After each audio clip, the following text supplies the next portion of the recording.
Hello friends, कैसे हैं आप। जब मैंने प्रयागदास जी की कहानी सुनी तो मुझे अच्छी लगी और मुझे लगा कि आपके साथ भी यह कहानी शेयर करनी चाहिए। बात 100 सवा 100 साल पुरानी है, इसी घोर कलयुग की। प्रयागदास जी एक ब्राह्मण परिवार में पैदा हुए। उनके पिताजी ज्योतिषाचार्य जी का कार्य करते थे और माताजी गृहिणी थी। उनकी कोई संतान नहीं थी और इसके लिए वो काफ़ी जप तप करते रहते थे। उनकी पत्नी के मन में इच्छा थी कि भगवान नारायण जो उनके इष्ट देव हैं वही उनकी गोद से जन्म ले।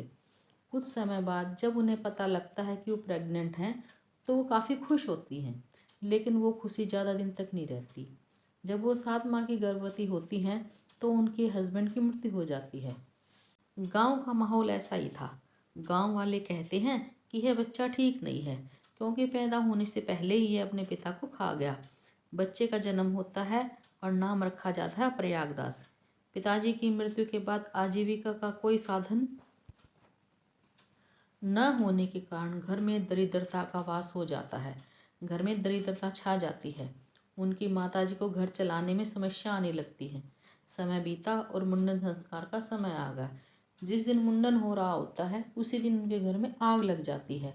अब तो गांव वालों का फोकस इस बात पर और ज़्यादा हो जाता है कि ये बच्चा ही गड़बड़ है।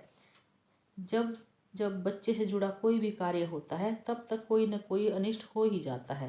धीरे धीरे गांव के लोगों ने उनके साथ दूरियां बनाने शुरू कर दी। प्रयाग के साथ कोई भी अपने बच्चों को खेलने नहीं देता था। जीवन बड़ा खराब चल रहा था।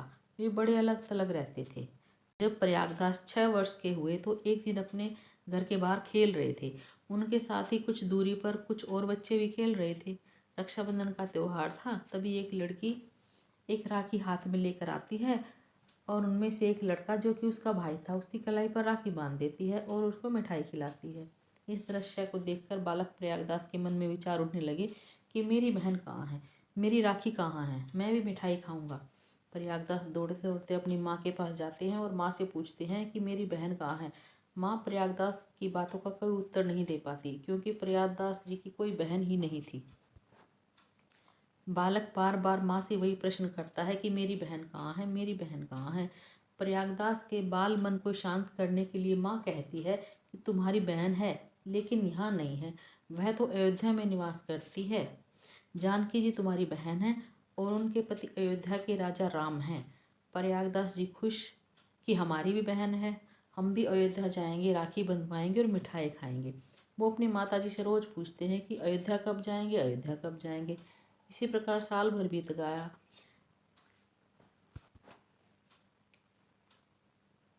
माताजी प्रयागदास को हर रोज टाल देती कि बहन के घर खाली हाथ नहीं जाते, कुछ उपहार लेकर जाते हैं, कुछ पैसा इकट्ठा हो लेने दो तब हम चलेंगे। कुछ समय बीता। प्रयागदास ने फिर से माँ से पूछना शुरू कर दिया कि हम बहन से मिलने कब जाएंगे। माँ ने टालते हुए कहा कि जब तुम बड़े हो जाओगे तब चलेंगे। प्रयागदास के मन में बहन से मिलने की भावना धीरे धीरे और प्रबल होती जा रही थी। वह हर रोज माँ के सामने खड़े होकर पूछते कि माँ मैं बड़ा हो गया हूँ, बहन से मिलने चलती हैं। धीरे धीरे 2-3 वर्ष बीत गए। इसी प्रकार 3-4 वर्ष बीत गए, लेकिन बालक के मन से बहन से मिलने की भावना और अधिक प्रबल होती चली गई। और फिर एक दिन प्रयाग के सब्र का बांध टूट गया और उसने अपनी माँ से कहा यदि आप हमें हमारी बहन जानकी से मिलवाने के लिए नहीं लेकर जाएंगी तो हम अकेले ही उनसे मिलने के लिए अयोध्या चले जाएंगे और आपको बताएंगे भी नहीं। माँ प्रयाग की बात सुनकर डर गई। एक दिन वो देखती हैं कि कुछ साधुओं की टोली गांव में डेरा डाली हुई है। वो अयोध्या के लिए जा रहे हैं और विश्राम के लिए यहाँ रुके हैं। वो उनसे अपने बेटे को अयोध्या में माँ जानकी के दर्शन कराने के लिए आग्रह करती हैं। साधु प्रयाग को अपने साथ ले जाने के तैयार हो जाते हैं। वो प्रयाग को तैयार करती है और रास्ते में खाने के लिए चने का सत्तू एक पोटली में बांधकर दे देती है और एक दूसरी पोटली में कसार, जो कि आटे को भूनकर बनाया गया होता है और जिसे पंजीरी भी कहते हैं, बांध कर प्रयाग को देते हुए कहती हैं कि यह उपहार अपनी बहन जानकी को दे देना और चने का सत्तू तुम रास्ते में खा लेना। प्रयाग खुशी खुशी साधुओं के साथ चल पड़ता है। साधु चलते चलते कहीं भी विश्राम के लिए डेरा डाल लेते थे। 2-3 दिन उसने देखा, लेकिन उसे अपनी बहन जानकी से मिलने की इतनी जल्दी थी कि वह साधुओं की टोली का साथ छोड़ देता है। वो जल्दी अयोध्या पहुंच जाता है। वहां जाकर देखता है कि चारों तरफ राम जी की जय जयकार हो रही है। वो बहुत खुश हो जाता है और लोगों से कहता है कि हमें अपने जीजा से मिलना है। साधु उससे पूछते हैं कि तुम्हारा जीजा कौन है, तो वह बताता है कि अभी तुम जिसकी जय जयकार लगा रहे थे वही हमारी जीजा हैं और जानकी हमारी बहन है। साधु मुस्कुराते हैं और उसे अपने साथ कनक महल ले जाते हैं। वहाँ दर्शन की लाइन में लगते हैं और उन्हें भगवान राम जी और जानकी जी की मूर्ति के दर्शन कराते हैं। कनक महल जो कि श्री राम जी की माता कैकेयी ने उन्हें उनके विवाह में उपहार स्वरूप दिया था। प्रयाग यह देखकर झुंझला जाता है और कहता है कि यह तो पत्थर के बने हैं, मुझे तो साक्षात उनसे मिलना है। वह इधर उधर भटकने लगता है और सबसे कहता फिरता है कि मुझे मेरी बहन जानकी का पता बता दो। सभी उसका उपहास करने लग जाते हैं। धीरे धीरे उसका खाने का सत्तू भी समाप्त होने लग जाता है। एक दिन वह जानकी जी का पता ढूंढते ढूंढते इधर उधर घूम रहा था, तभी वहाँ एक साधु आते हैं और उससे उसका समस्या पूछते हैं। प्रयागदास अपनी बहन जानकी से मिलने की बात दोहराता है। साधु उसके बाल हट को देखकर उसे अपने साथ ले जाते हैं। प्रयाग को भोजन कराते हैं और विश्राम करने के लिए कहते हैं, लेकिन बालक नहीं मानता। साधु उसकी उत्सुकता देख उसे एक मंदिर में ले जाते हैं कि किसी तरह यह बालक का मन शांत हो जाए। मंदिर में एक पति पत्नी पूजा के लिए आए हुए थे। साधु उनकी तरफ इशारा करते हैं कि यह तुम्हारी बहन और जानकी है और यह तुम्हारे जीजा राम हैं, लेकिन बालक उनकी बात नहीं मानता और कहता है कि आप झूठ बोल रहे हैं, यह मेरी बहन नहीं है, क्योंकि मेरी माँ ने कहा था कि तुम्हारे जीजा अयोध्या के राजा हैं और तुम्हारी बहन उनकी पत्नी है। तुम झूठ बोल रहे हो, यह हमारी बहन जानकी नहीं है। इतना कहकर वह रोते हुए दौड़ जाता है और सरयू नदी के किनारे बैठकर रोने लगता है। रोते रोते उसे नींद आ जाती है। अब यह वो नींदा सा ही था कि तभी उसके कानों में ढोल नगाड़ों की आवाज़ें बजने लगती हैं। आवाज़ धीरे धीरे और तेज होती चली जाती है और एक हाथी जो कि सोने और हीरे जड़ित आभूषणों से सुसज्जित था, आता हुआ दिखाई देता है।